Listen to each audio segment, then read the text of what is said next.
January is the month that most gardeners simply waste.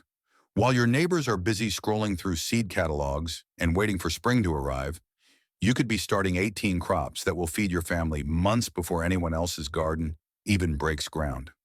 The difference between planting now versus waiting until March or April isn't just a few weeks of earlier harvest.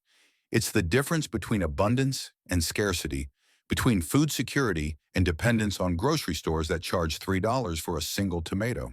Here are the 18 most productive crops you must plant in January before it's too late. Leeks started in January will grow as thick as your arm by fall and will stand in the garden through winter, providing fresh vegetables when almost nothing else is available, which makes them one of the most valuable crops for year-round self-sufficiency. Unlike onions, which need to be harvested and stored, leeks simply wait in the ground until you need them, unaffected by frost and snow. The process is identical to onions. Sow seeds indoors in trays. Keep them warm and moist. Prick out when large enough to handle. Transplant outside when the weather permits. However, leeks need deeper planting than onions because you're growing them for the long white shaft. When you transplant them, make a deep hole with a dibber. Drop the cauliflower sown in January will be ready to harvest in early summer, filling the gap between spring greens and summer vegetables. While cauliflower has a reputation for being difficult, the secret is simply starting it at the right time indoors and never letting it stop growing. Any check in its development will cause it to form tiny premature heads instead of the large dense curds you want. Sow seeds in flats or seed boxes indoors. Keep them warm and moist. Prick them out into cold frames or under mini greenhouses as they get crowded. Keep sowing more seed every few weeks so you have a continuous supply rather than a glut all at once. Then transplant them outside when they're large enough to handle, spacing them 18 inches apart in rich, well-manured soil. Winter lettuce varieties sown in January in a cold frame or unheated greenhouse will provide fresh salads in early spring when lettuce in stores costs $4 a head. Unlike summer lettuce, which bolts in hot weather, winter varieties are bred to tolerate cold and will grow slowly but steadily through the darkest months. Celery started in January will be ready for harvest in late summer and fall. While it's considered a challenging crop, the real secret is simply giving it a long growing season with consistent moisture and rich soil. Celery is essentially a marsh plant that needs more water and fertility than almost any other garden vegetable. Sow seeds indoors in late January, barely covering them because they need light to germinate.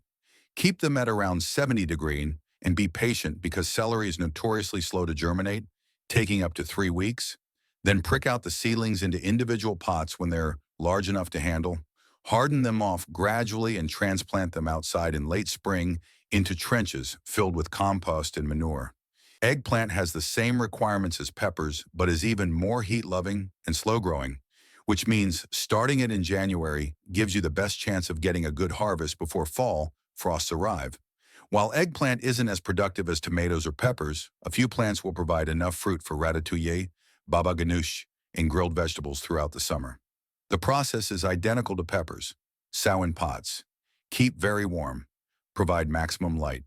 Transplant into larger containers as needed. Wait until the soil is thoroughly warm before transplanting outside. Then mulch heavily and water consistently because eggplant needs steady moisture to produce well. Now here's where it gets interesting because the next 4 crops are the ones that separate serious gardeners from hobbyists. These are the crops that tolerate cold. Early peas sown in January under cloche or in cold frames will be ready to harvest in late spring. There's nothing quite like the taste of fresh peas picked straight from the vine, so sweet and tender that they rarely make it from the garden to the kitchen because you eat them all while you're picking them.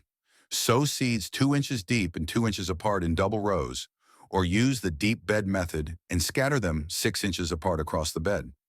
Provide some kind of support for them to climb because even dwarf varieties produce better with support.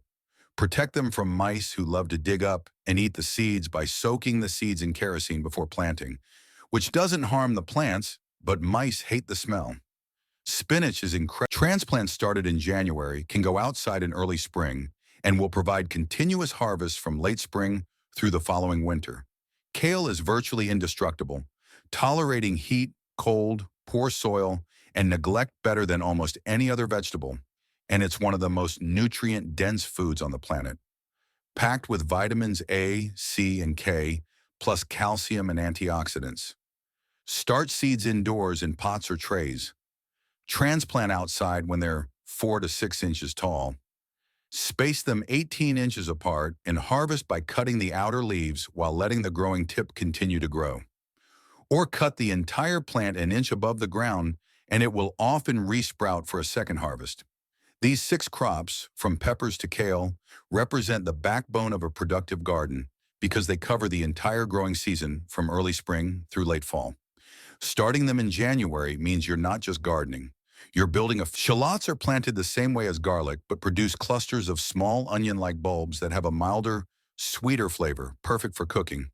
And they store even better than onions, often keeping for a full year in proper conditions, which makes them an essential crop for self-sufficiency. Plant individual shallot bulbs in January, spacing them 6 inches apart, barely covering them with soil so the tips are still visible, and they'll grow through spring and summer, multiplying into clusters of 6 to 12 bulbs per original bulb planted. Harvest when the tops die back. Cure them like garlic and store in a cool, dry, dark place. January is the perfect time to force rhubarb for an early spring harvest by covering established crowns with barrels or large pots. January is the time to set seed potatoes to chit, which means placing them in shallow boxes or egg cartons in a light, frost-free location, like a shed or greenhouse, where they'll develop short, sturdy sprouts before planting. Chitting gives your potatoes a head start of several weeks, resulting in earlier harvests and higher yields. This is especially important for early varieties that you want to harvest in late spring or early summer. Choose certified disease-free seed potatoes. Place them with the end that has the most eyes facing up. Keep them in bright light, but never in direct sun, and maintain temperatures around 50 F. In 6 to 8 weeks, they'll have developed strong green or purple sprouts about an inch long, at which point they're ready to plant outside as soon as the soil is workable and frost-free. Jerusalem artichokes, also called sunchokes, can be planted. These 18 crops represent the foundation of a productive garden that will feed you from early spring through the following winter. The key insight is that January isn't a month for waiting, it's a month for planting. Every week you delay is a week less of growing time. In gardening, time is the one resource you can never get back. January is where food security really starts. Not in spring, not when the seed catalogs arrive, but when you plant while everyone else waits. The gardeners who succeed are the ones who understand that the growing season doesn't start in spring.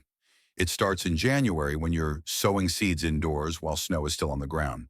When you're chitting potatoes in a shed while your neighbors are watching television. When you're forcing rhubarb under manure while everyone else is looking at seed catalogs and dreaming about summer. January is the month that separates